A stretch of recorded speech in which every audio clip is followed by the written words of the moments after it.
Hello everyone, it's me Minar from air education. আজকে আমরা এয়ারপোর্টে আবারও যাচ্ছি। আমাদের অনেকগুলো স্টুডেন্ট রয়েছে হুনান কলেজ অফ ফরেন স্টাডিজে। আজকে একটি গ্রুপের স্টুডেন্ট যাবে হুনানে। আমাদের অনেকগুলো প্রায় 40+ স্টুডেন্ট রয়েছে। আজকে একটা গ্রুপকে আমরা পাঠাচ্ছি এবং ঈদের আগে এবং ঈদের পরে আরও 2টা গ্রুপ যাবে। তো আজকে তাদেরকে আমরা কমিটমেন্ট অনুসারে এয়ারপোর্ট ড্রপ পিক আপে সর্বোচ্চ হেল্প করব, এখানে দিক নির্দেশনা দিব এবং চায়নাতে আমাদের সিইও এবং ম্যানেজিং ডিরেক্টর রয়েছেন তাদেরকে রিসিভ করার জন্য এবং তাদেরকে A to Z হেল্প করার জন্য। তো চলুন স্টেপ বাই স্টেপ তাদেরকে আমরা সাপোর্ট দিব ইমিগ্রেশনের আগ পর্যন্ত। আমাদের সঙ্গেই থাকুন। Thank you. শারমিন সুলতানা, কেমন আছো? জি আলহামদুলিল্লাহ ভালো। আপনি ভালো আছেন? হ্যাঁ আলহামদুলিল্লাহ। অবশেষে তোমার স্বপ্ন পূরণ হতে যাচ্ছে, কেমন ফিল হচ্ছে? জি খুবই ভালো লাগছে। আবার সামনে ঈদটা হলো না, বাসা একটু খারাপও লাগছে। ওকে, তো যে স্বপ্ন নিয়ে যাচ্ছ অ্যাকচুয়ালি ইন ফিউচার কী করতে যাচ্ছ?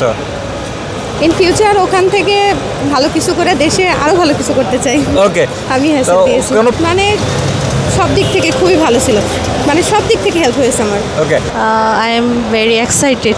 এক্সাইটেড? আচ্ছা, MBA কমপ্লিট করা, আমি বিজনেস ব্যাকগ্রাউন্ডের, আচ্ছা, আর চায়না তো বিজনেসের জন্য বেস্ট। বিজনেসের হাব। ভবিষ্যতে অনেক বড় বিজনেসম্যান হওয়ার ইচ্ছা। আমি মনে করি 10ই দেওয়া উচিত, 10, কারণ আমি নিশ্চিন্তাই ছিলাম ফাইল ওপেন করতে দিয়ে, একা আসছিলাম ফাইল ওপেন করতে। আচ্ছা, নেক্সটে যারা অ্যাপ্লাই করতে যাচ্ছে তাদেরকে কি বলবা? এয়ার এডুকেশন পছন্দ রিকমেন্ড করবা তাদেরকে? Highly recommended. আমি মনে করি যে এখানে ফাইল ওপেন করতে দিয়ে ওনাদের টেনশন করতে হবে না, কোনো হ্যাসেল ফেস করতে হবে না। একদম কাজ হইলে এখান থেকেই যোগাযোগ করবে, এয়ার এডুকেশন থেকেই ওনাদেরকে ফোন দেওয়া হবে যে তোমার এখন অ্যাডমিশন নোটিশ আসছে, যেমন আমাকে দেওয়া হয়েছিল যে তোমার আজকে এম্বাসি ফেস করতে হবে, অফিস থেকেই। হ্যাঁ, এয়ার এডুকেশন থেকে ফোন দেওয়া হবে। আমি মনে করি যারা নতুন আসবে তাদের টেনশন করতে হবে না। আমার অত্যন্ত ভালো লাগছে, এক্সাইটেড, আর খারাপও লাগতেছে। ফ্যামিলির সবাইকে রেখে যাব। ওভারঅল যা দেখতে হবে আসলে কীরকম হয়, কী মনে হয়। হ্যাসেল মুক্তভাবে সব প্রসেস কমপ্লিট হয়েছে। এজেন্সি যত পারছে তত সাহায্য করছে। যদি জিজ্ঞেস করি আউট অফ 10 এয়ার এডুকেশনকে কত দিবা তাদের সার্ভিস এবং প্রসেসিংয়ে? 10 এত মার্কস দিবা? Thank you. যেহেতু হ্যাসেল পাই নাই কোনো, তাতে একটু খারাপ লাগে অবশ্যই, কিন্তু তাও স্বপ্ন পূরণের জন্য যাচ্ছি। ভালো একটা ডিগ্রি নিয়ে ভালো কোনো জায়গায় পৌঁছানো, সেটার জন্য হচ্ছে চায়না চুজ করা, যেহেতু খুবই ভালো পড়াশোনার মান চায়নাতে এই জন্য।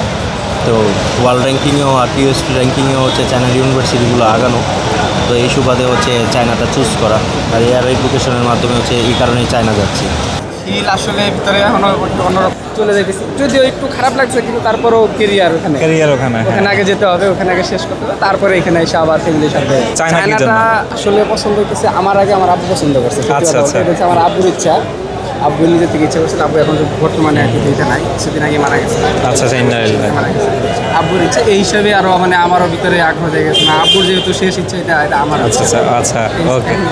এডুকেশনের সাথে জার্নি হইতেছে প্রায় 1.5 মাস, এক কথায় আউট অফ 100।